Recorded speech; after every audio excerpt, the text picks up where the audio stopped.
Bilce, ator desde 2009, é um dos fundadores da Companhia Apocalíptica de São José do Rio Preto, arte educador também em São José do Rio Preto, tendo ministrado aulas em escolas particulares, é envolvido com as políticas culturais, né, do município, fez parte do Comitê de Artes e Cultura, da Câmara Social de Teatro, participou de importantes montagens de textos brasileiros, e com certeza, né, na sua fala, apresentará muito mais, né, da sua trajetória. Então, Laurence, muito obrigada. Né, fique à vontade para fazer a sua exposição. E aí, ao final, as pessoas que desejarem fazer as questões, podem escrever, né, as questões pelo chat, ou abrir seus microfones e fazerem oralmente também. A gente pede que, durante a fala, né, quem puder, mantenha a câmera ligada e os microfones desligados, tá bom? Obrigada. Oi, gente. Durante a conversa, se por acaso surgiu alguma dúvida e tal, pode perguntar, não tem muito... né, não tem um formalismo, não. Vamos trocar ideia, eu acho que o mais legal é isso, assim. Bom, eu sou o Laurence Garcia, diretor da Companhia Apocalíptica de Teatro aqui de São José do Rio Preto, ator, diretor de teatro, contador de histórias, né? Boa noite para todo mundo. Além disso, eu faço parte do recém-criado, né, Conselho Municipal de Culturas e Políticas Culturais aqui de São José do Rio Preto, e do FLIXP, Fórum do Litoral, Interior e Grande São Paulo de Políticas Públicas também, onde a gente faz uma articulação de políticas públicas culturais no âmbito do estado de São Paulo inteiro, né? Contribuir né, na construção do ideário da Lei Aldir Blanc, também através do FLIXP, e eu acho que é por isso que eu estou aqui, por conta dessas questões mais politiqueiras e políticas, né? Vamos lá. Queria agradecer muito ao professor Humberto pelo convite, a todo mundo da organização pelo convite também, e pedir mil desculpas que no dia 12 eu tive um imprevisto e a gente precisou passar para a conversa para hoje, né? Mas estamos todos aqui, eu estou impressionado com a quantidade de pessoas que se inscreveram e com a quantidade de pessoas que estão aqui. Muito, porque quando a gente vai falar de cultura, geralmente aparece 2, 3 gatos pingados só, né? Mas vamos lá. Eu acho que o interessante da proposta, né, que é falar sobre arte enquanto resistência, como forma de resistência, né? A primeira coisa que me vem na cabeça quando a gente vai tratar desse assunto é o que é arte e o que é resistência, né? São coisas que a gente precisa até pontuar. Então, arte é algo muito subjetivo, né? O que pode ser arte para mim pode não ser arte para vocês, né? A gente pode pegar, por exemplo, né, nem tudo que é artístico é de certa forma uma obra de arte. Vamos dar um exemplo para vocês, assim, um pouco mais clássico, né? Você pega o Van Gogh. Ele, durante a vida dele, ele era uma pessoa que ele era excluído, ele não fazia parte dos movimentos artísticos, ele vendeu, durante a vida dele toda, ele vendeu um único quadro, né, para o irmão dele, ou seja, né, o irmão foi bancar ele ali, e aí ele praticamente falou assim, não vou te bancar, te compro um quadro e tal. E aí quando ele morre, né, depois de um tempo, alguém resolve pagar muitos milhões de dólares numa obra dele e, de repente, as pessoas começam a olhar a obra dele. Então, assim, a obra dele tocou uma pessoa a ponto dela pagar muito dinheiro por aquela obra. Mas isso significa que a obra dele já não tocava pessoas antes? Não, né? Acontece que como que eu posso dizer para vocês? O segmento artístico, ele é mais ou menos isso, o que acontece com praticamente todos os artistas, né? É claro que existe uma evolução conforme o artista ele vai estudando e vai fazendo suas obras, né? Mas você consegue ver, você pega qualquer artista hoje em dia, né? Trabalhador da arte. ele tinha... Hoje ele pode estar super bem, há 5 anos atrás ele estava super mal, mas basicamente ele ficou super bem com um espetáculo que ele... Vou pegar o teatro como exemplo. Com o espetáculo que ele fez há 8 anos atrás. Então, que estourou agora. Isso significa que ele, há 8 anos atrás, o espetáculo não era bom? Não, é o mesmo espetáculo, né? Ou significa que ele é um visionário e por isso ele não foi valorizado quando criou a obra? Talvez. Mas eu estou querendo falar isso para mostrar para vocês que arte é algo muito, muito, muito subjetivo mesmo, né? Vai da valoração que a gente dá, né? Que cada pessoa dá.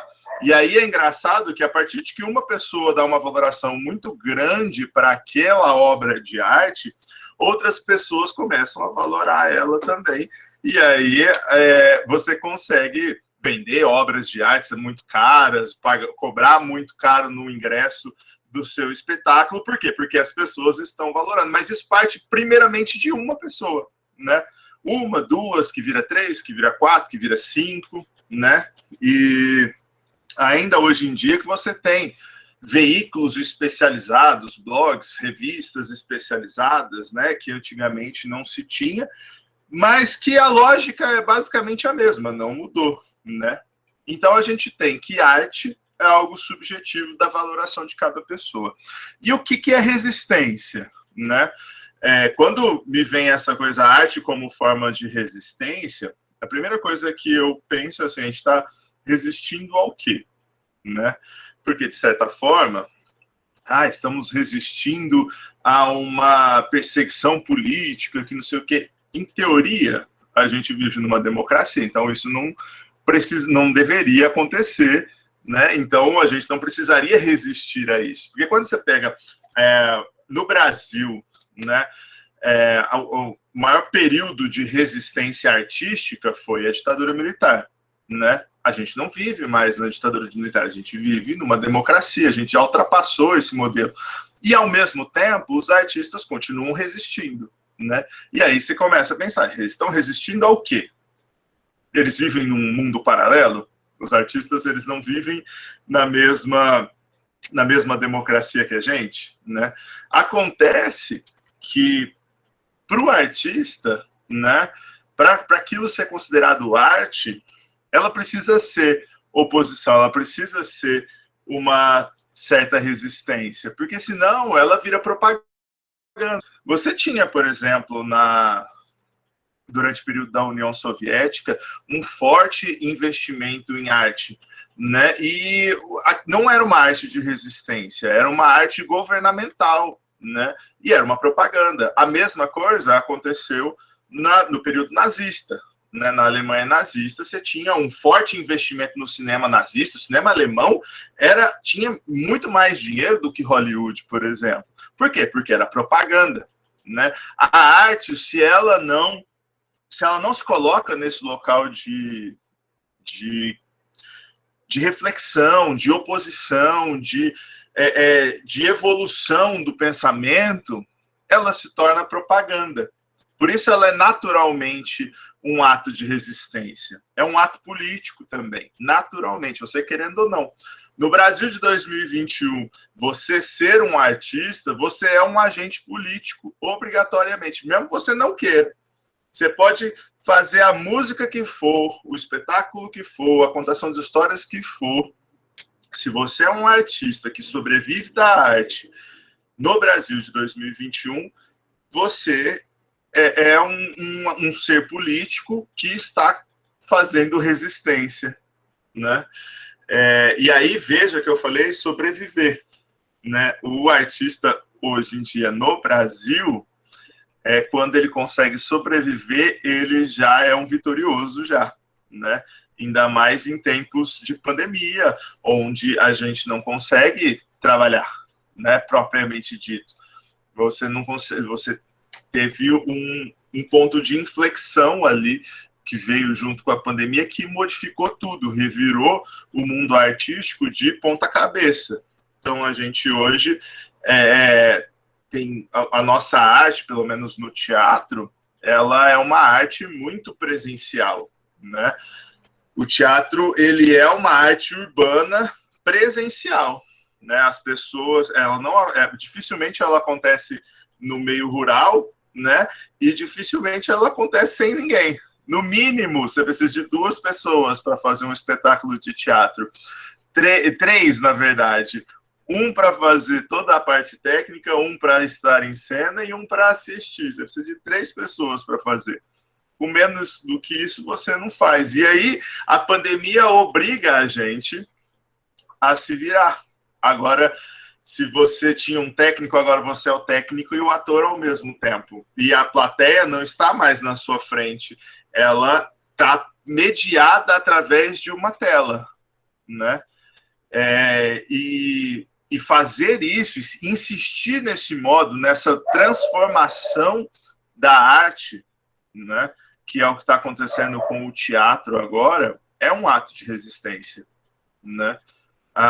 O teatro no Brasil tinha tudo para desaparecer em 2020, mas ele se... eu não gosto da palavra reinventar, né? Mas ele se transformou, né? Ele começou a investigar outras formas de presença, né? Não a presença onde você está aqui na minha frente, né? Onde eu posso te tocar, mas que você consiga estar presente através de uma mediação de uma tela. Vocês conseguem me ver, eu consigo ver vocês. E essas outras formas de presença, quem assiste também é um ser político, também está fazendo um ato de resistência junto com o ator, né? Então, com isso, né, com essa modificação que precisou ter no ano passado, no fazer artístico teatral propriamente dito, você começa a descobrir que o teatro ele vai para além da presença física. Ele consegue ultrapassar essa barreira, né? Essa adaptação da arte na pandemia salvou a saúde mental da galera. É isso também, né? Os artistas tiveram essa função, mais do que função, né? Essa missão de tentar trazer alguma coisa, né? É novidade um espetáculo de teatro gravado? Não, basicamente não é. Isso já existe. Você pegar, tem gravações de espetáculos de 1950. Já existia, né, teatro gravado. Você consegue assistir. Tem vários espetáculos de Tadeusz Kantor, por exemplo, que você consegue assistir no YouTube hoje em dia. Grandes produções da Broadway fazem gravações de espetáculos que parecem um cinema, né? Acontece que era isso, era teatro gravado, era documental, praticamente. E hoje ele se tornou artístico, né? Então a gente precisou fazer essa adaptação, a gente precisou trocar a chave na nossa cabeça. E do mesmo jeito que aconteceu com o teatro, aconteceu com várias outras artes, né? Algumas já tinham um hibridismo mais próximo. Você pega a videodança, por exemplo, já é uma vertente artística muito antiga já, né? Então já existiu, a dança já dialogava com o vídeo há muito tempo, coisa que o teatro não fazia, né? As contações de histórias, história é história, contar uma história é mais gostoso com as pessoas aqui do lado, mas você consegue fazer ela de maneira online, né? Mas, por exemplo, pintura já era um negócio que é um pouco mais difícil de fazer online, e os pintores começaram a tentar manter a sua originalidade, manter o seu ofício, né? E ao mesmo tempo tentar dialogar com essa tela, com essa câmera, né? Que é tudo muito novo, né? E tudo isso, sem a gente nunca fugir do assunto, são atos de resistência, né? Como eu disse, a gente tinha tudo para morrer, porque a gente, no Brasil, a gente tem um sistema nacional de cultura, né, que se fosse implementado seria muito simbólico, estruturante, conseguiríamos da ponta até as grandes produções conseguiriam sobreviver, no Brasil, mais do que sobreviver, conseguiriam, né, viver mesmo, né? Só que esse Sistema Nacional de Cultura, ele não é implementado, né? Ele existe, né? É uma construção coletiva de muitos anos e que ele está parado, está abarrado, tá lá, né? As traças. E aí, por conta disso, os artistas eles precisam ir se virando, né? Muitos de nós não têm a arte como principal fonte de renda, né? Muitos de nós trabalham em bancos, trabalham no comércio, trabalham em vários outros lugares e têm a arte como um complemento de renda, né?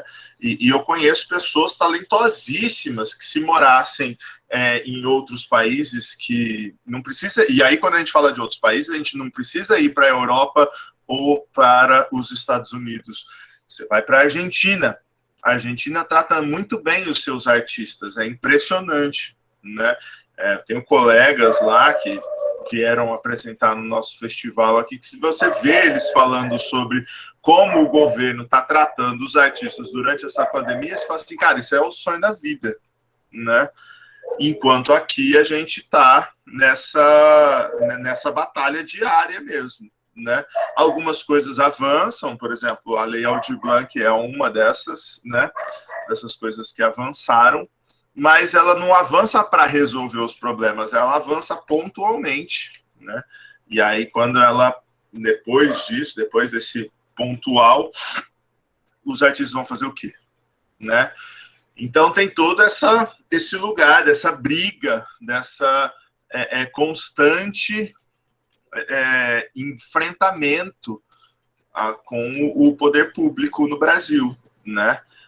O movimento que eu faço parte, por exemplo, o Flixp, é um movimento que vem desde 2002, por exemplo, já vai aí para 20 anos já, brigando por algumas pautas mínimas, né? Uma pauta mínima, por exemplo, que todo mundo fala que é fundamental para começar a fazer alguma coisa andar no setor cultural, por exemplo. Ter 1% do orçamento. 1% do orçamento municipal, 1%, 2% do orçamento estadual e 3% do orçamento nacional, que é o que está colocado no Sistema Nacional de Cultura, né? E aí, assim, a gente vem brigando com isso. Alguns gestores, eles dão mais ouvido, outros gestores não estão nem aí, e atualmente a gente está péssimo de gestores, tanto em âmbito nacional, estadual e municipal, tanto que não temos nem mais o Ministério da Cultura, né? A cultura foi rebaixada a uma secretaria que fica sendo jogada de lugar em lugar, né? Era do turismo, depois da cidadania, depois volta para o turismo, já se pleiteou ser da educação, né?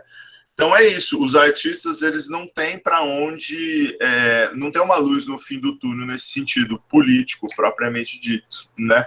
Que faz toda a diferença, e por isso da resistência eterna, né?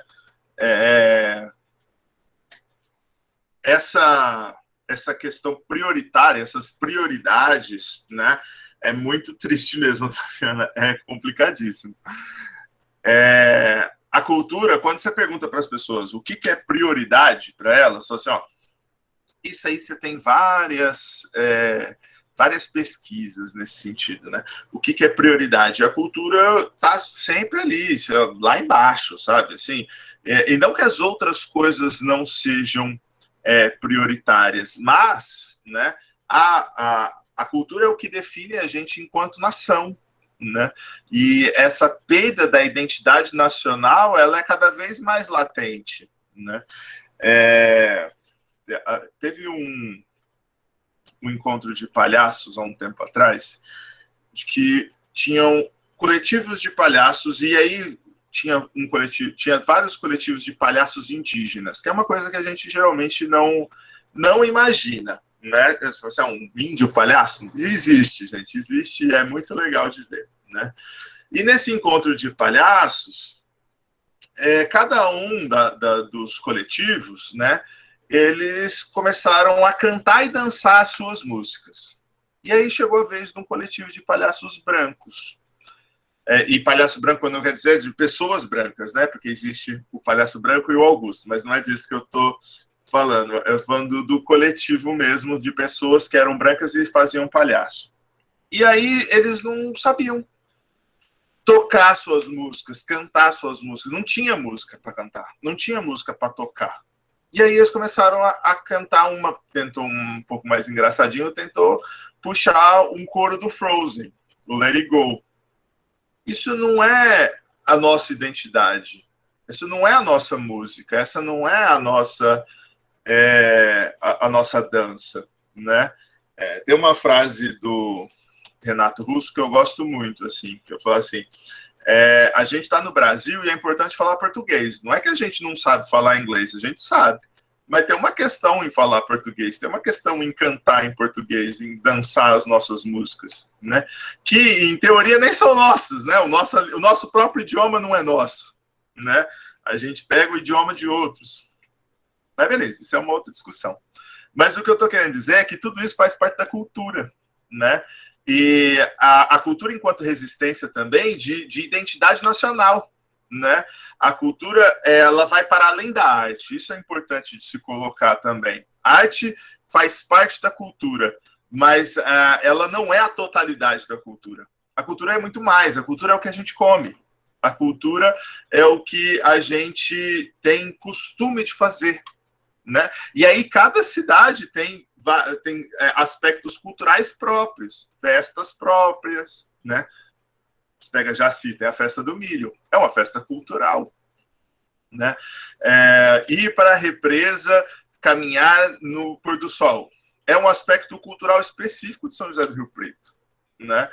Então, a gente tem que essas partes culturais, artísticas todas, né? Elas hoje em dia, né? Devido à massificação da cultura norte-americana, né, vamos dizer, mais estadunidense do que os outros dois países também, né, por conta dessa massificação de Hollywood e dessa imposição, dessa recolonização que os estadunidenses fazem, a gente, qualquer música que a gente crie que é nossa, né, ela é um ato de resistência. Já foi com a bossa nova, já foi com o samba, hoje em dia é com o funk, né? O funk, tirando qualquer tipo de julgamento, né, sobre o que a gente considera em relação a letras, a ritmo, a tipo de dança, é uma cultura nacional, né? E a gente pode achar que existem vários tipos de funk que a gente talvez aqui no interior do estado de São Paulo não conheça todos, né?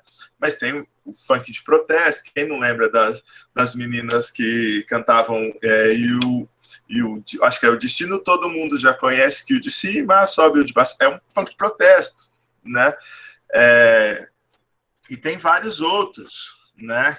Eu só quero ser feliz, andar tranquilamente na favela onde eu nasci. Isso aí não é um funk obsceno, por exemplo. Muita gente, quando fala de funk, já pensa já no funk ostentação e qualquer coisa do tipo. Mas mesmo esses são linguagens brasileiras, né? E cantar funk hoje em dia, cantar nossa música hoje, MPB, sertanejo, né? É um ato de resistência. Criar essas músicas é um ato de resistência, né? Não que a gente vá, que nem disse o Renato Russo, não que a gente vá ignorar o que é feito fora do nosso país. A gente pode valorar o que está sendo feito lá, mas a gente tem quase que uma obrigação de valorar o que está sendo feito aqui também, né? A gente tem um lugar de que se a gente não tomar cuidado, né, a cultura do colonizador, ela toma conta da gente, né? Já foi a cultura francesa, hoje é a cultura estadunidense, né? Se a gente não prestar atenção, né, eu tenho certeza, quase que absoluta, né, que quase todo mundo que está aqui, durante essa semana, assistiu uma série americana, né? Assistiu um filme de Hollywood, e que não necessariamente assistiu uma série brasileira, um filme brasileiro, né? Uma peça de teatro online, uma música brasileira. A música é mais fácil, porque ela tem uma difusão muito maior, né?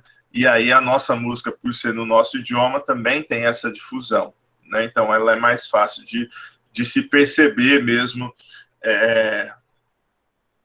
que não tem uma invasão de música estrangeira, mas também se ouve muito música nacional, né?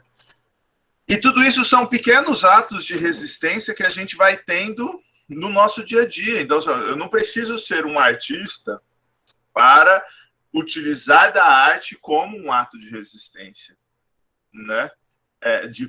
Ao valorizar qualquer vertente artística, a gente já está contribuindo para essa resistência.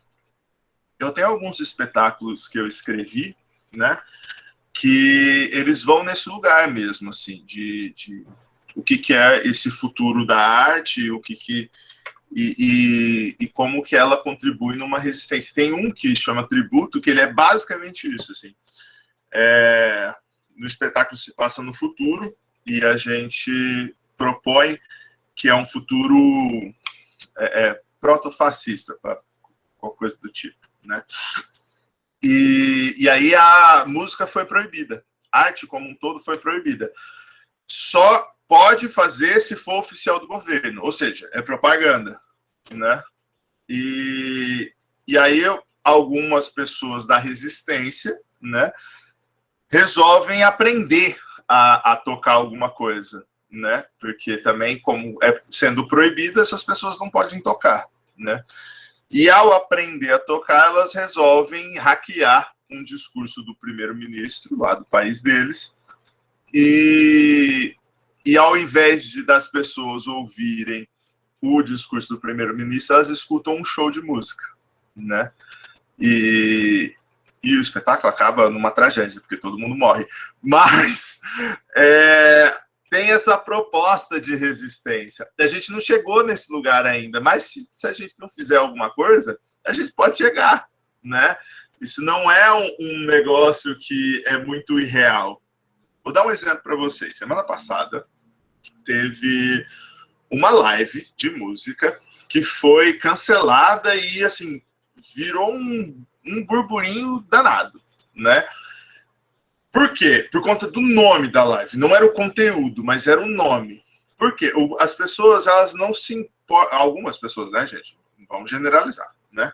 Mas quem cancela um negócio, geralmente, ele não tá nem aí pro conteúdo. Ele tá aí para o que ele acha que é, né? Não para o que de fato é. A live chamava Uma Live da Criança Viada. Era esse o nome.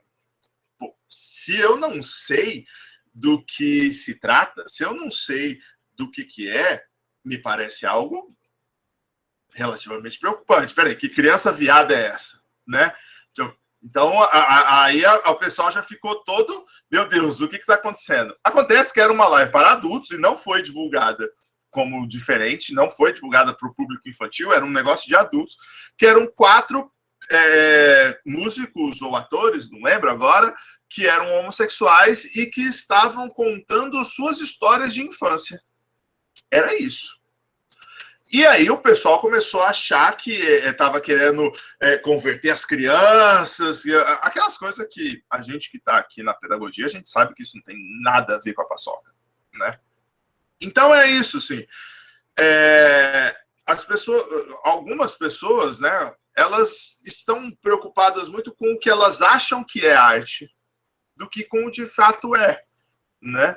Teve há uns anos atrás aí, saudosos anos até, do Michel Temer, onde a gente teve um museu que tinha um homem nu lá e tal, e aí começaram a querer cancelar aquele museu, foram na porta, que quando podia fazer aglomeração, as pessoas iam lá, né, xingavam, batiam, quebravam o museu. Isso é muito simbólico, né? A partir do momento que a gente se põe contra museu, né, a gente se põe contra a nossa própria história e se põe contra num lugar de, tipo assim, artista não presta, sabe? Assim, arte não é um negócio que é para mim. Sem a pessoa se tocar de que ela não vive sem arte, como o pessoal tinha falado aí, né? Nessa pandemia foi as adaptações artísticas que fizeram dar um alento para as pessoas, né? A pessoa acha que o artista, que a arte é elitizada, e de certa forma, mais ou menos porque ao não ter o fomento necessário para se fazer arte no país, então se precisa cobrar de quem quer assistir, né? E ao cobrar de quem quer assistir, eu naturalmente excluo quem não pode pagar. E aí ela se torna algo elitizado, querendo ou não, né? Então aí começa a se colocar no lugar de quem valora a arte é quem tem dinheiro para pagar, quando deveria ser exatamente o oposto, né? A arte deveria chegar nas escolas, deveria chegar de graça nas escolas, deveria chegar nas comunidades, deveria chegar em vários outros lugares, né, que as pessoas não têm o direito. Por quê? Porque já teria um fomento preparado para chegar nesses lugares. Então, quem está pagando é o próprio Estado. Não precisa da pessoa pagar, porque ela já pagou isso no imposto, né? Aí a gente paga o imposto, mas não recebe a arte, né? E aí nisso, né, nessa questão da resistência, nesse sentido também, né, o artista que se dispõe a pegar uma parte do seu... Porque numa sociedade capitalista é isso. Alguém sempre está pagando alguma coisa. Se não é o Estado que está pagando, é o próprio artista que está pagando para ir lá apresentar, né? Então, o artista que faz isso, que tem essa função social também, que consegue fazer isso. E eu tenho muito orgulho da minha companhia conseguir fazer, né? De levar a arte para locais onde a arte não chega, né? Esse é um dos maiores atos de resistência. Né? Porque assim, a gente vai em escolas públicas, por exemplo, que é a primeira vez que as crianças estão assistindo um espetáculo de teatro. E a gente faz questão de fazer espetáculo para o público infantil. A gente tem mais espetáculos de público infantil do que de público adulto. Porque a gente tem o entendimento de que é a criança que a gente precisa mostrar arte para ela, é a criança que ela precisa ter o costume, o entendimento de que a arte também é para ela, de que ela pode ir no teatro, de que ela, né, quando ela crescer, ela vai continuar valorizando isso, né? Porque muitos adultos, como não tiveram essa oportunidade quando crianças, hoje não valoram a arte, né? E aí, ao não valorizar a arte, acaba que os filhos também não valorizam, porque ele não tem contato. A gente só valoriza aquilo que a gente conhece. Como que a gente vai valorizar um negócio que a gente não conhece? Por isso que é fundamental que a arte chegue nas escolas, mas assim, radicalmente, toda semana, né? Infelizmente, isso não acontece, mesmo em colégios elitizados, colégios de elite, a gente vai lá 2 vezes por ano, uma no primeiro semestre e uma no segundo, e ainda tem que ter uma data comemorativa para isso. Porque aí você coloca a apresentação artística dentro da programação da data comemorativa, né? Então é isso, assim, a gente vive no Brasil uma profunda crise de fomento cultural, assim, mas há muitos anos, assim, talvez a gente nunca deixou de ter, talvez desde sabe, assim, de 1800, quando a corte portuguesa veio para o Brasil, até hoje a gente vive uma eterna crise de fomento cultural, né? Quando a corte chegou, ela trouxe a Escola de Belas Artes da França, porque estava mais interessado na arte francesa do que numa arte nacional, né? E isso não mudou. A elite política, quem faz, quem tem o poder de fazer alguma coisa, está mais interessado na cultura estrangeira do que na cultura nacional. A gente vive um verdadeiro apagamento da cultura nacional hoje em dia, né? E a gente está fazendo um festival, estou até com a camiseta do festival, né, chama Fresta, Dentro do Fresta, vai começar essa semana, quarta-feira, gente. Depois eu canto a bola para vocês certinho. Mas dentro do Fresta, a gente colocou uma programação chamada Inventário de Oralidades, que é para falar sobre a tradição oral, né? O conhecimento empírico, que não é acadêmico, né? Então, a gente trouxe 2 pessoas, um mestre angoleiro, para falar sobre a capoeira da Angola e sobre como a tradição foi passada, né, da capoeira até os dias de hoje. E a gente trouxe a Marlene Freitas, que é lá do Triângulo Mineiro, para falar sobre as brincadeiras. E a gente percebe na fala dela o quanto que a gente está apagando da nossa cultura através das brincadeiras, né? Hoje em dia... pode deixar, professor, eu vou mandar assim. Hoje em dia, a gente tem essa questão da tela, né? E eu acho tecnologia fantástica, viu, gente? Eu não tenho nenhum problema com isso, não. Mas, e acho também que até esse movimento do teatro online também acho fantástico, acho que veio para ficar. Eu não tenho muito essa coisa, não é teatro, nem nada.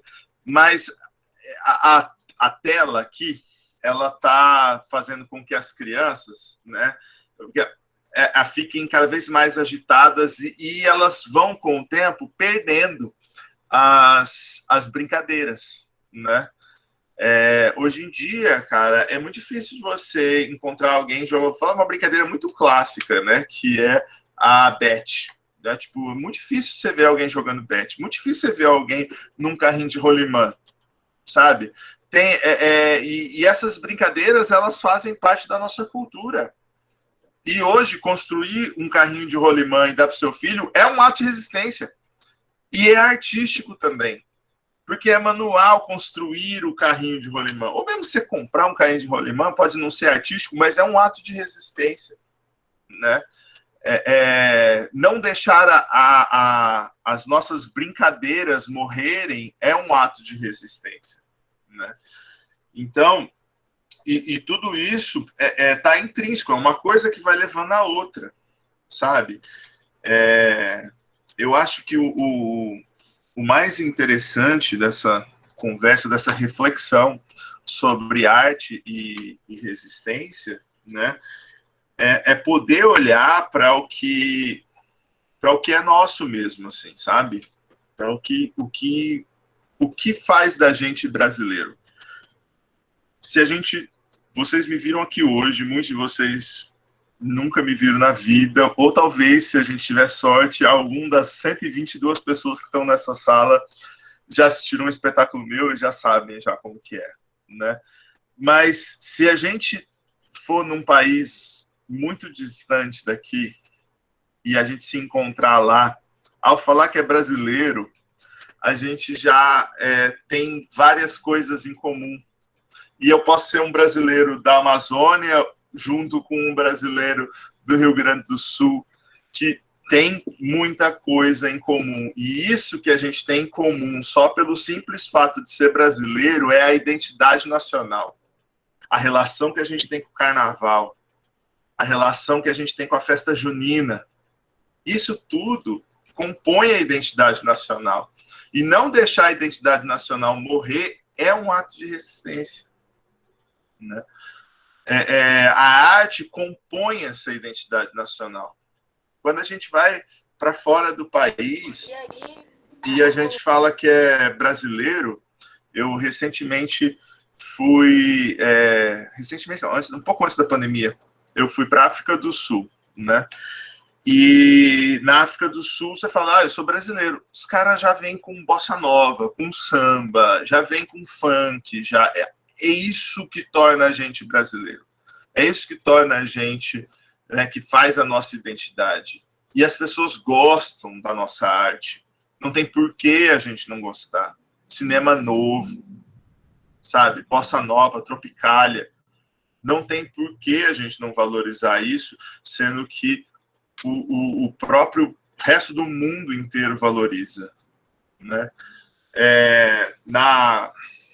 na Coreia do Sul, por exemplo, né, eles têm uma vertente artística que está despontando lá, né, que chama K-pop. Não sei se vocês conhecem, mas basicamente é pop coreano, né? E aí, além de um Ministério da Cultura, eles resolveram fazer um Ministério do K-pop. E eles estão conseguindo empregar milhões e milhões de pessoas através do movimento de K-pop. O movimento artístico no resto do mundo inteiro, e aqui também, emprega muita gente, né? Tem bem isso, né, Daniele, que lá fora as pessoas conhecem mais a nossa arte do que a gente mesmo, assim. Tem um cara aqui em Rio Preto, que ele chama José Antônio da Silva, conhecido como Silva, pintor naif. Não sei se vocês conhecem a arte naif, né? Se não, procurem, né? José Antônio da Silva, né? Rio Pretense. Nunca foi valorizado em Rio Preto. Ganhou o mundo com a arte dele, em Rio Preto nunca foi valorizado. Então, assim, a gente tem um complexo de vira-lata mesmo, que vem também de uma certa cultura desde da época dos militares, né? A gente, o profeta, exatamente. A gente tem essa coisa de que o de fora é sempre melhor, que a grama do vizinho é sempre mais verde, né? Sempre mais bonita, né? Quando a gente para observar a nossa aqui, a gente vai ver que ela é tão bonita quanto, a gente vai ver, e de novo, é um ato de resistência, valorizar a nossa arte local, né? Eu acho que é mais ou menos isso, gente, já deu quase uns 50 minutos que eu tô falando aqui sem parar. Quem quiser ir comentando alguma coisa, a gente pode ir trocando uma ideia também, né? Mas o que eu queria trazer mais para vocês, assim, era essa reflexão, né? De que a resistência, ela é feita através da arte, mas ela não precisa ser feita pelos artistas, né? Vocês todos, nós todos, conseguimos fazer uma resistência através da arte, mesmo não sendo artistas, sabe? E que também dá um panorama, porque é sempre bom a gente mostrar qual que é a real condição do artista no Brasil hoje em dia, né? Muito pouca gente entende a arte como trabalho, né? E como eu estava dizendo lá, emprega muita gente, né? Hoje em dia, no estado de São Paulo, só para vocês terem uma ideia, assim, né? Só na pandemia, né? Nos 6 primeiros meses de pandemia, só no estado de São Paulo, se perdeu 40 bilhões de reais porque os artistas ficaram impedidos de trabalhar. Isso é muito dinheiro. No estado de São Paulo, se eu não me engano, 645 mil trabalhadores ficaram impossibilitados de trabalhar. É muita gente, é mais do que a nossa cidade inteira. Imagina uma Rio Preto inteira só de artistas que não conseguiram trabalhar, né? Fora a outra quantidade que conseguiu, porque teve várias vertentes artísticas que cresceram durante a pandemia. O próprio audiovisual, ele cresceu muito durante a pandemia, a música também cresceu muito durante a pandemia, né?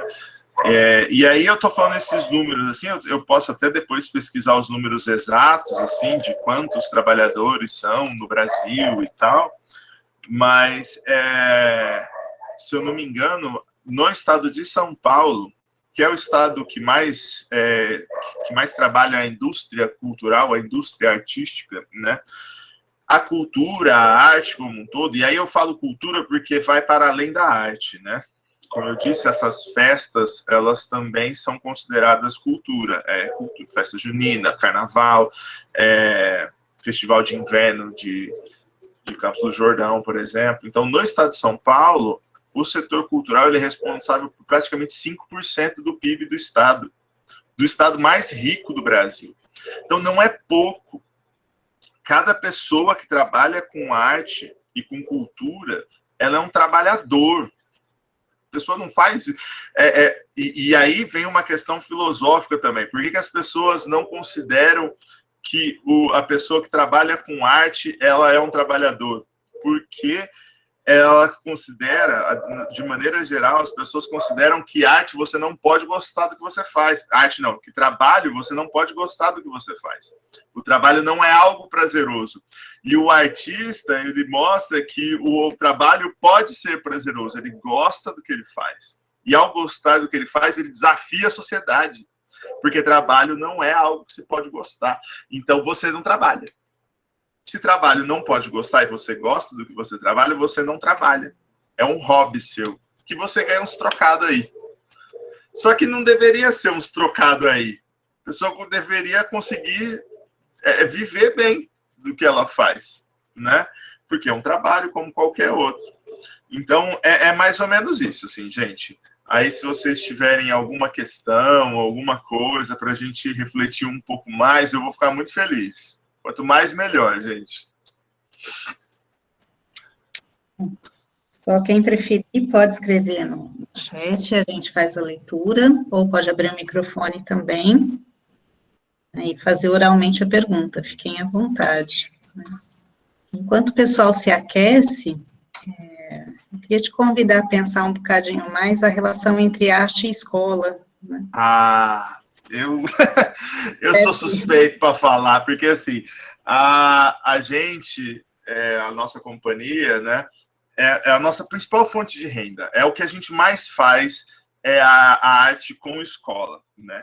E tem dois lugares, por exemplo, eu vou falar mais da arte teatral, mas quando eu dei aula também, eu buscava outras vertentes artísticas também, e quando você lê o PCN de Artes, ele é bem completo, ele, né, se a gente seguisse o PCN de Artes, meu Deus, a gente estava lindo.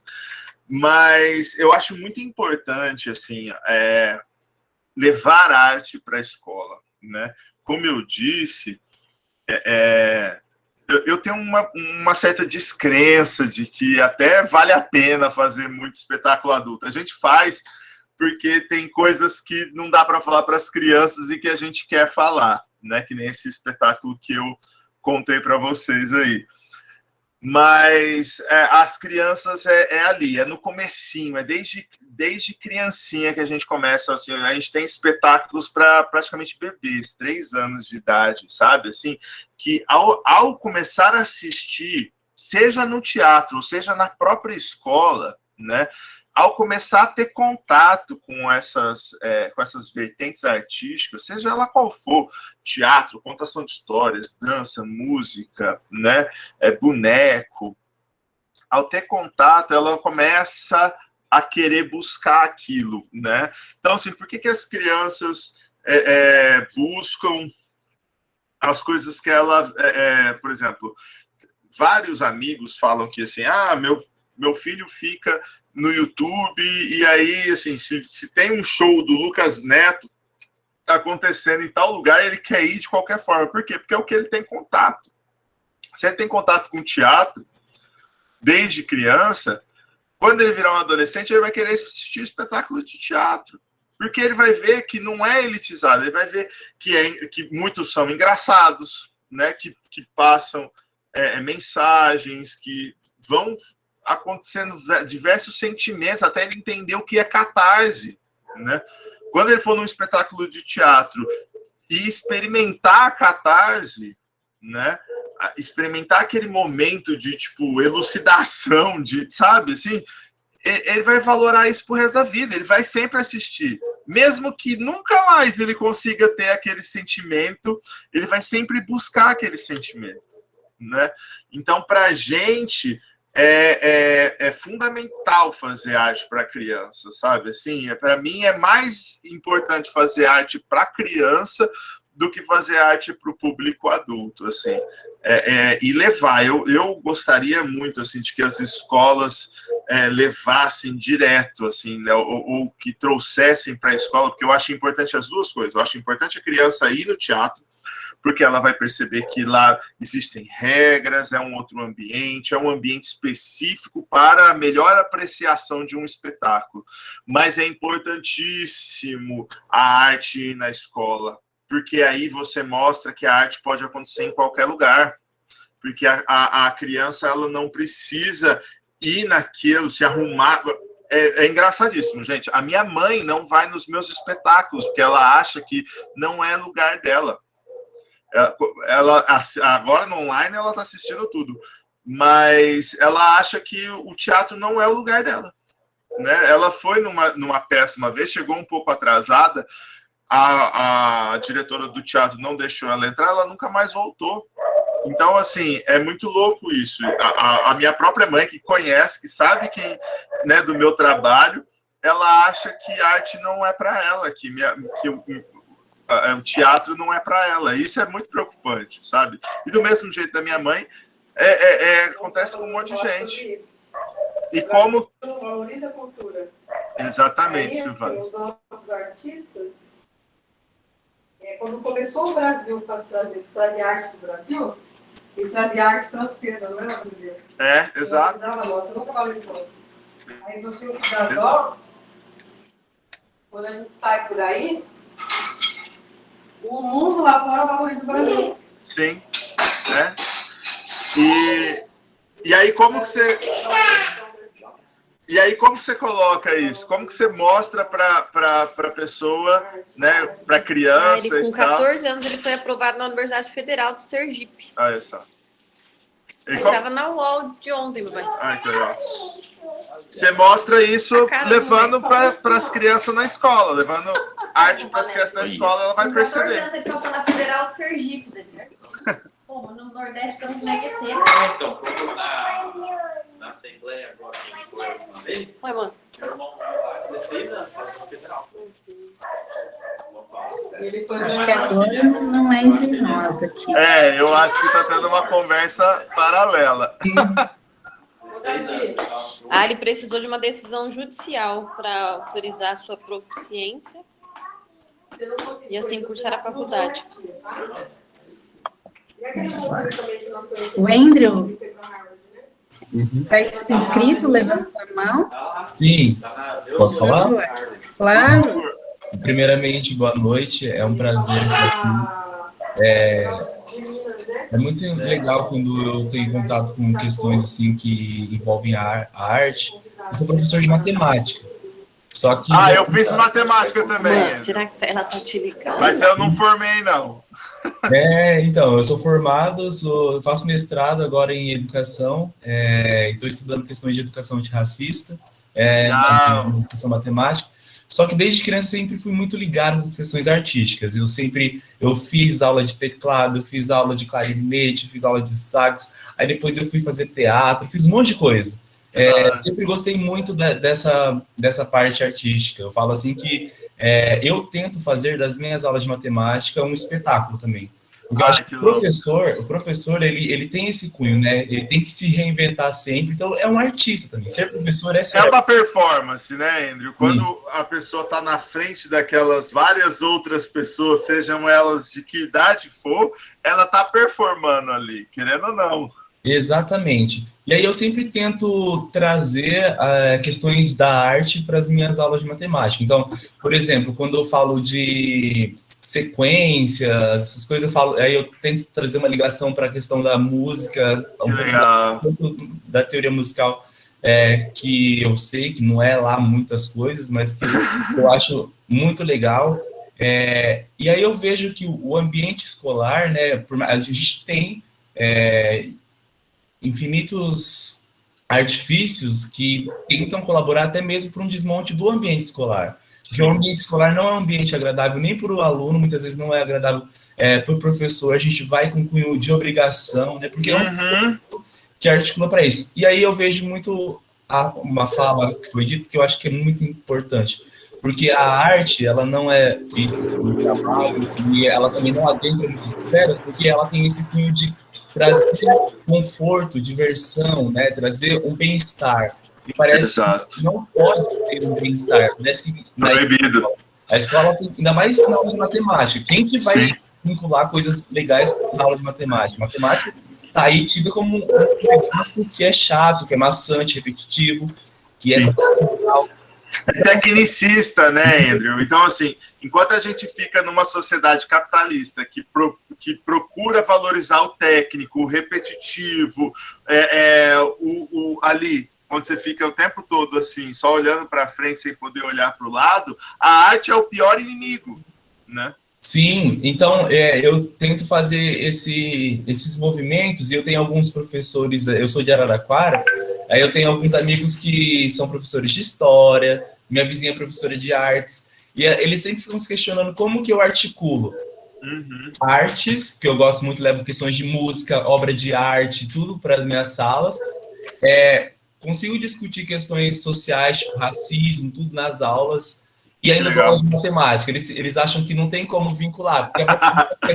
é tão isolada. Lê do engano, justamente porque essas três coisas fazem parte junto uma com a outra, cara. Sim, então por isso eu só queria falar, se você perguntar, na verdade, se você já se deparou com alguma situação em que envolvia matemática e artes, assim, porque eu tento desesperadamente fazer essa ligação, né, para tentar tornar também a matemática uma coisa mais acessível e romper que esse negócio de matemática está aí para definir quem é ou não inteligente, porque para isso ela não serve. A matemática, quando entendida, é outra coisa, né? Mas é só essa questão mesmo, depois de falar muito. Não tem limite de tempo, gente, podemos falar. Cara, então, como eu disse, eu cheguei a cursar matemática na Unesp também, né? Aí eu vi que não era muito para mim, assim, e muito louco, porque eu descobri que matemática não era para mim, porque foi através da matemática que eu comecei a fazer teatro, né? Então era lá na faculdade, lá no IBILSE, né? Tem um curso de teatro lá, e eu falei assim, cara, eu vou dar aula de matemática, eu não sirvo para ser matemático, né? E aí ao mesmo tempo, eu não sei dar aula, eu não sei falar em público, tinha lá meus 19 anos. Então, vou fazer um curso de teatro para aprender a falar em público. Muita gente chega num curso de teatro com esse objetivo, de aprender a falar em público. Não é para isso que serve um curso de teatro, e eu só fui descobrir depois, né? E foi isso, cara. Minha relação com teatro é bem essa. E para falar a verdade para você, os meus espetáculos propriamente ditos, o pessoal fala muito, são muito matemáticos, né? Porque eu uso muito simetria, uso muito a movimentação é uma movimentação mais reta, né? Então, quando eu vou explicar alguma coisa, eu falo assim, olha, gente, vocês precisam ser mais hiperbólico aqui. Aí a galera me olha muito esquisito, sabe? Assim, então, eu trago apesar de não servir para a matemática acaba servindo muito na minha função também, assim. E outra, na militância artística, cara, eu sempre trago eu sou o cara dos números, entendeu? Então, dentro dos movimentos que eu faço parte, no conselho ou no Fórum de Políticas Públicas, eu sou o cara que vai falar assim, cara, vocês não podem falar isso porque tem base matemática aqui, cálculo matemático que vai te desdizer, entendeu? Então, os caras falam que não vai investir em cultura porque não dá retorno, e aí eu trago lá os números, as contas matemáticas, mostrando que cada R$1 que você investe em cultura volta 11,80 para a sociedade, sabe? Então, a minha relação com matemática é nesse sentido. Nós temos uma pergunta do Sebastião Domingos Ferreira Batista. Qual a sugestão a respeito de resgatar as nossas questões culturais? Sobre antigas brincadeiras, amarelinha, pega-salve, conseguiremos implementar essas ideias no âmbito político que pudessem ser inseridas nas escolas? E se pudesse, criar uma escola de artes para contemplar os artistas e essa ideia no país? Olha, Sebastião, para falar a verdade para você, eu acho complicado se a gente criasse uma escola de arte só para os artistas, assim, porque eu acho que a ideia é contemplar todo mundo. Então, eu acho que a arte tem que estar inserida da maneira que o PCN de Artes propõe estar inserido. Então, sabe, é isso. A gente tem leis no Brasil que são fundamentais e que elas se preocupam com essas questões. A problemática é que essas leis não são aplicadas, né? E aí, por que elas não são aplicadas? Por muitas questões, a grande maioria delas questões políticas. Não há interesse político de se implementar essas coisas. Então, nesse sentido, a gente acaba dependendo de bons samaritanos, né? Então, pessoas que vão buscar isso. A Marlene é uma delas, que faz esse resgate, né, das brincadeiras. Então, eles têm um projeto de griot lá no Triângulo Mineiro. Eu não sei se vocês sabem o que é griot, mas é uma concepção artística africana, não é brasileira e tal. Então, eles têm um projeto de griot, que é... O griot é o cara que vai passar, ou mulher, né, a pessoa que vai passar a tradição oral, a cultura, através da oralidade para as novas gerações. Então, eles fizeram um projeto de griots lá no Triângulo Mineiro, onde eles vão passar a cultura para as novas gerações, nas escolas. E aí não precisa ser todo dia, né? E aí, as crianças tiram um tempo para brincar, e faz parte da natureza da criança. A criança tem muita energia, então faz parte da natureza de qualquer animal brincar. E nós somos animais também, né? Então, é isso. A gente precisa, dentro dos projetos pedagógicos, né, quando a gente é diretor da escola, facilita mais, né? Mas, assim, enquanto professores, se a gente consegue introduzir um momento de brincadeira nas escolas, né? E aí é um lugar complicado, porque é a mesma coisa do trabalho para os artistas. Se ela está brincando, então ela não tem que estar na escola. A escola não pode ser divertida, né? A escola ela tem que ser chata. Se ela tem que ser chata, a criança não vai gostar de ir para lá. E se a gente tirasse 1 hora do dia para brincar, né? Eu tenho certeza que as crianças voltariam das brincadeiras para a sala de aula muito mais estimuladas, sabe? Assim, então, eu acho que é muito essa questão, né, Sebastião? Eu acho que vai daí, a gente partir do projeto pedagógico das escolas, e enquanto a gente conseguir ocupar espaços, né, a gente ir buscando mais espaços para ocupar e ir levando essa questão para outros espaços, né? E aí, quando eu digo espaço, eu quero dizer espaços políticos mesmo, assim, né? As pessoas que não querem que isso aconteça estão ocupando espaços. A gente precisa ocupar também, senão a gente vai ser tratorado, né? Eu acho que é por aí, assim. Eu acho que a arte tem que estar nas escolas, né, todos os dias, né, e a gente fazer esse resgate também nas escolas, sabe? E aí, começando escola por escola, e conforme a gente for começando a crescer, ocupando outros espaços para além do ministério, né, para além da aula, para além aí a gente vai levando esses valores junto com a gente, sabe?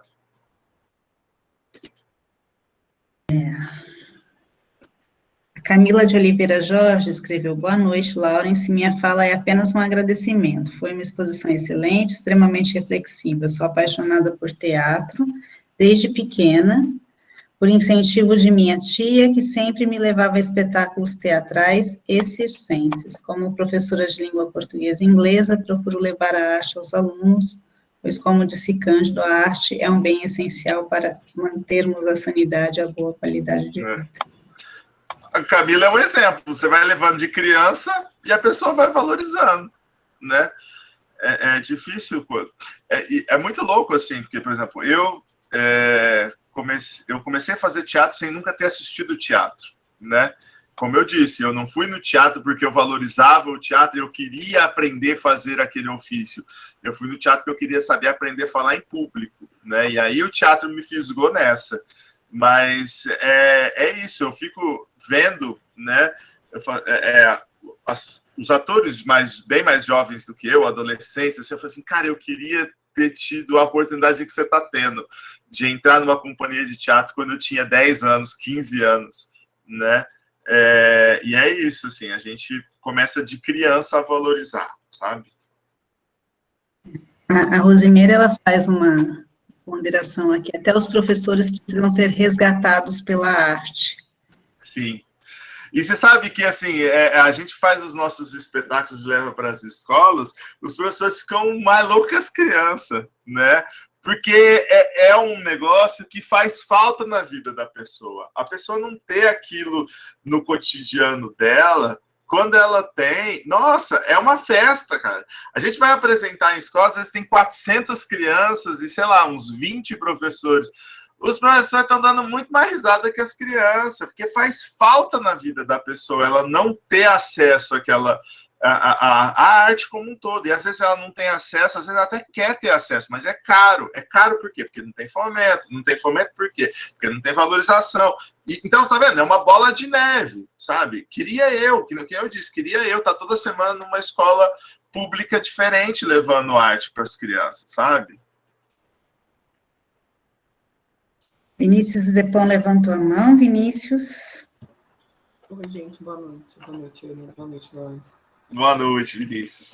Deixa eu aproveitar esse gancho que você falou de trazer, né, a arte para as escolas, e ainda você comentou dos professores estarem mais se divertindo, até teve uma colega que falou aqui.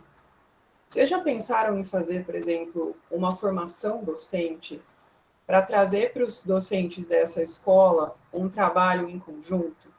Porque o que eu posso perceber, assim, pelo menos, né, dos locais onde eu dou aula, eu sou professor de Ciências e Biologia, né, ensino fundamental e médio, e eu vejo que falta uma cooperação muito, não digo nem cooperação, mas um trabalho coletivo, entre todos nós conseguirmos entrarmos um pouco um na disciplina do outro e trazer algo para agregar muito mais a nossa disciplina. É a interdisciplinaridade, exatamente. Isso. Eu trabalho, por exemplo, quando eu quero ensinar sistemas do corpo humano e como funciona cada um dos sistemas, eu tento levar as crianças para fazer brincadeiras de criança. Então, pega-pega, pique-esconde, pique no alto. Porque eu quero ensinar como o corpo deles, por exemplo, vai E muitas reagir. vezes você tem que ensinar o que é essas brincadeiras, não é, Vinícius? Sim. Tá vendo? Assim, porque a criança já não vem mais da casa dela com essas brincadeiras, né? Mas, você quer falar mais alguma coisa? Senão eu já respondo já. Não. Então, pensando nisso, Vinícius, assim, a minha companhia, por exemplo, ela tem duas vertentes muito fortes, né? Uma é esse trabalho com as escolas, né? E aí a gente trabalha tanto com escolas particulares quanto com escolas públicas. E aí, o que a gente faz? A gente faz um esquema onde as escolas particulares mais ou menos pagam as apresentações das escolas públicas. Então, a gente coloca um valor muito mais alto no valor de escola particular e tal, e vai dando certo, né? E apesar de ser muito mais alto, ainda a gente consegue fazer um valor muito menor do que todas as outras companhias de teatro na cidade.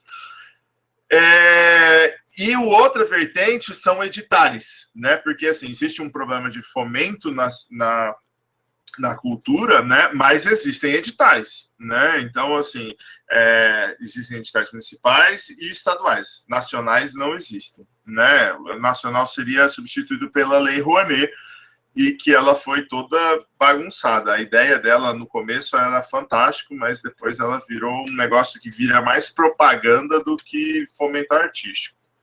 Bom, dentro dos projetos de editais, a gente coloca formações para professores. Então, a gente sempre trabalha nesse sentido. Então, por exemplo, a gente está fazendo um projeto agora de circulação pelo PROAC, que é o Fomento Estadual, de um espetáculo nosso em cima do livro A Bolsa Amarela, da Lígia Bojunga Nunes. Não sei se vocês conhecem. Já teve um ali falando que o livro é ótimo.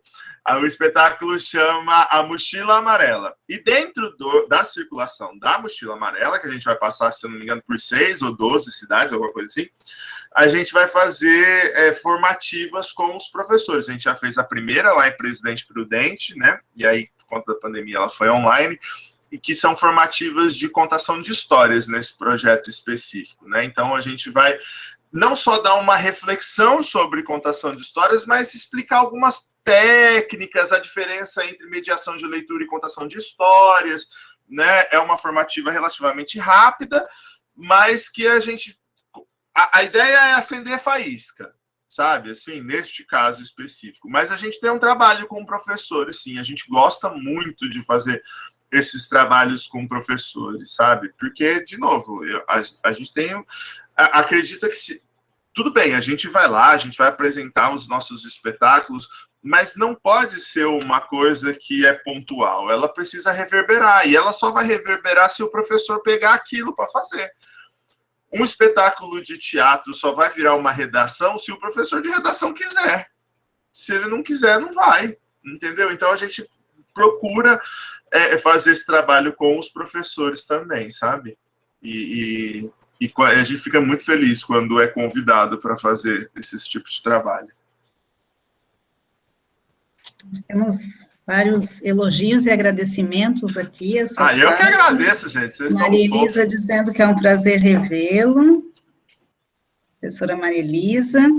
A professora Maria Elisa foi minha orientadora quando eu estava na matemática. E, nossa, coitada dela. Eu não era fácil. Ela está aqui te ouvindo também, parabenizando e dizendo que é um prazer revê-lo. E a relação com o ensino de matemática rendeu prosa, que aí tem um comentário mais longo aqui do Tiago, que eu vou ler para nós. Parabéns aos professores, acredito realmente que a melhor aula é aquela que consegue criar inter-relações na formação como um todo, observações fantásticas de percepção lógica sobre o movimento, e também a necessidade de saber cálculos para qualquer profissão que vai precisar lidar com números. Eu, como designer, vejo a percepção matemática na relação da proporção, a hora de crescimento belo e natural das coisas visuais, de observações lógicas, de polígonos para definir cores para cegos, etc. Legal. E você sabe, Tiago, que, tipo assim, a gente nunca acha, sabe, assim, a gente sempre fala, mas para que eu vou aprender isso? Para que eu vou aprender triângulo de Pitágoras? Para que eu vou aprender Bhaskara? E eu vou te falar, cara, que eu fui fazer um cenário, outro dia me contrataram para fazer um cenário e eu precisei utilizar o triângulo de Pitágoras para fazer o cenário. Não tinha como fazer se não fosse para calcular a área do cenário, para comprar a madeira, tive que utilizar o triângulo de Pitágoras, não teve o que fazer, não. Então, a gente utiliza, com certeza, mesmo na arte, a gente utiliza... Aí, André, eu esqueci de falar dessa coisa, quando você me perguntou, eu podia ter contado esse caos. Mas, sim, tem uma relação matemática, com certeza.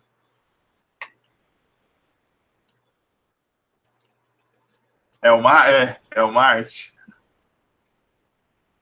Ele está dizendo que ele é suspeito. Mas tem direito à suspeição aqui. Sim. Não condena. O que mais, pessoal, gente? Mais questões? Sara, pensa nesse contexto que a gente vive, né, de tantas dificuldades, se você tivesse que eleger uma luta, assim, qual é um campo de ataque principal hoje, para quem é da arte? O que você diria para nós? É o fomento. Não tem o que fazer, assim, sabe? Não tem para onde correr. Porque sem o fomento, a pessoa ela é obrigada ela precisa se sustentar. Todo mundo precisa comer, pagar aluguel, pagar a internet.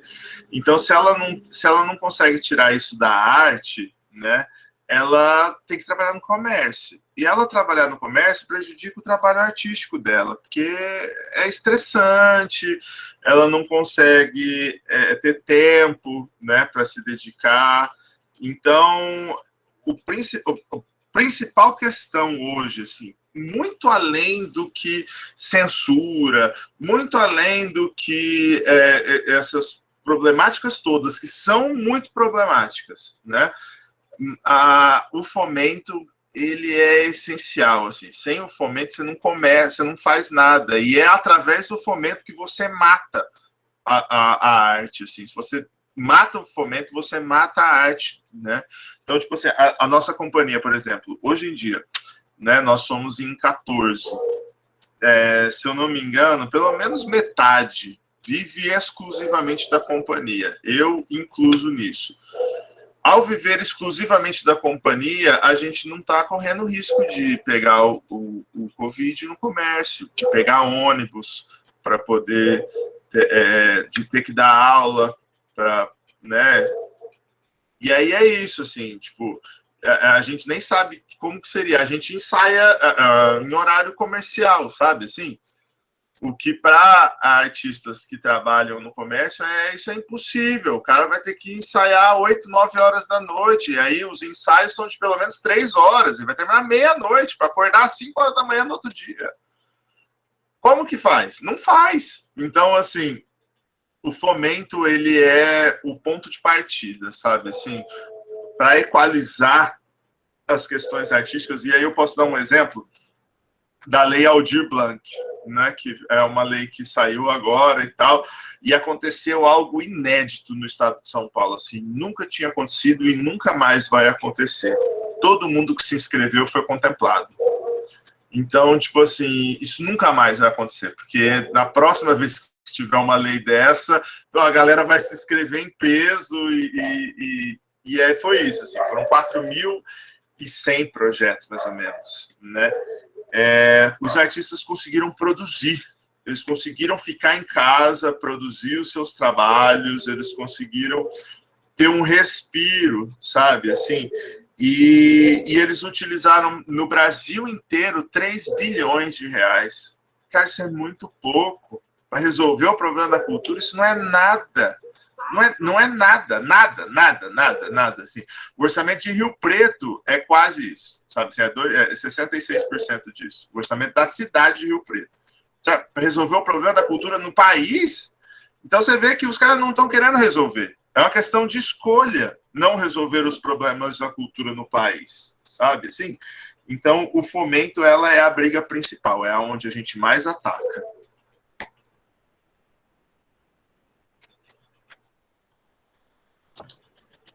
Mais questões?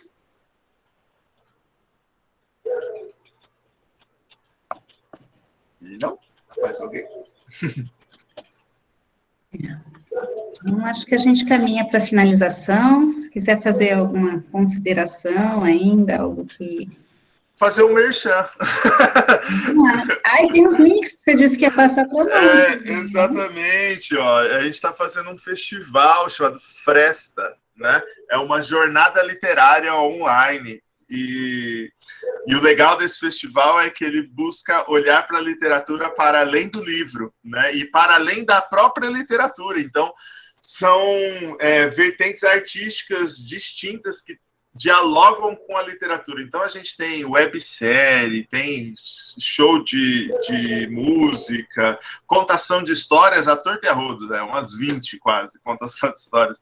Mas a gente tem podcast para quem gosta, para quem gosta. A gente tem uma contação de histórias que é um projeto piloto que a gente está fazendo na nossa companhia, que ela é feita só em Libras, né? Então, em vez do pessoa da Libras ficar pequenininho aqui no canto, ela ocupa a tela inteira e é uma contação de histórias mesmo, feita em Libras.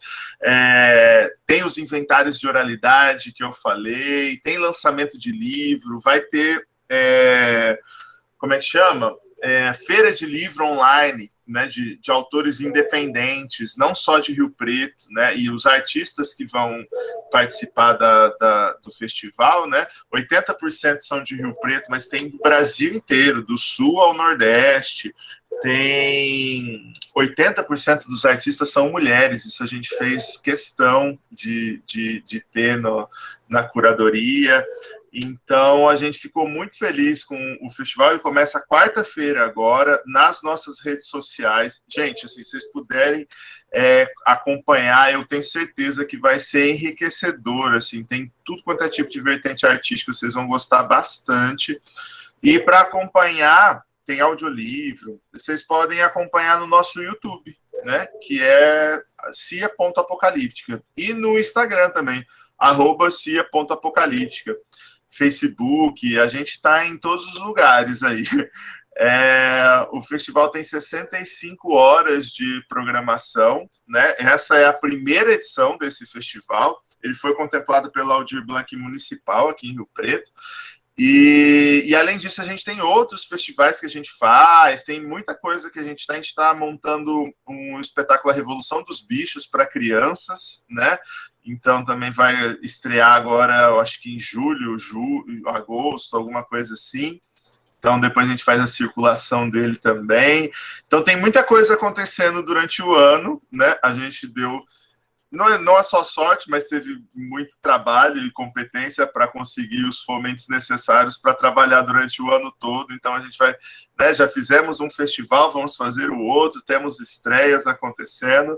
E seria uma honra compartilhar isso tudo com vocês através das nossas redes, gente. Então, se vocês quiserem ver os outros festivais que a gente teve, eles continuam lá, então a gente tem esse trabalho, a gente não tira a programação do ar, a gente deixa para quem quiser assistir, né? Então, o Festifim é o nosso principal festival, que chama Festival de Artes do Fim do Mundo, que é um festival de artes integradas, né, totalmente online. O Fresta também é totalmente online. Ainda tem atividades formativas que ainda estão com inscrições abertas no Fresta, e aí tem tudo quanto é tipo, tem de escrita de biografia, tem poesia sonora, tem, eu acho que teve uma já que já fechou porque deu o limite de público, que era de narrativas indígenas, né? Tem o porquê ouvir e contar histórias, né? Tem contação de história minha, quem quiser ver também. Então é isso, gente. Eu gostaria muito, se vocês pudessem assistir o Fresta, dialogar com a gente, mandar mensagem no Instagram, a gente ficaria muitíssimo feliz. E a programação, ela está acessível nas redes sociais? O pessoal está perguntando se tem algum material que pode circular. Eu vou mandar para o professor Humberto, ele manda para todo mundo, pode ser? Pode ser. Arrasou. Aí eu mando para ele agora à noite. Mas tem muita coisa acontecendo, gente. E não só da nossa companhia, de várias outras companhias também. Conheçam os grupos, os coletivos aqui da cidade. Né, vejam a arte que vocês gostam e conheçam os artistas da sua cidade, assim, é com eles que você vai mais ter contato, assim, é fantástico. Uma vez que você entra nesse mundo, assim, já é encantador. Obrigada, Laurence, por essa noite, essa conversa tão boa, né? Eu que agradeço, gente, vocês são uns fofos. E outros encontros aconteçam, né? Então, sim. A disponibilidade está junto, né? É muito trabalho, muita coisa, nós sabemos disso, né? Os tempos são difíceis, então, obrigada por estar aqui com a gente mesmo. Perfeito. Agradecemos a presença de todos e todas que estiveram conosco aqui essa noite, né? Conversando, pensando juntos, enfim, ouvindo. E nos encontramos em próximos eventos, né? No Fresta, né? Por favor, gente. Tem até uma professora de Bios que vai lançar um livro. A professora Suzana vai lançar um livro no Fresta. Então, o encontro está próximo. Obrigada, gente. Arrasaram, gente. Até beijo. Breve. E lembrando, quem quiser curtir a gente lá é @cia.apocalíptica nas principais redes sociais. Só o Twitter que não, que lá é muito tóxico. Boa noite, pessoal. Obrigada. Boa noite. Tchau, tchau, gente. Tchau, tchau. Tchau, obrigada.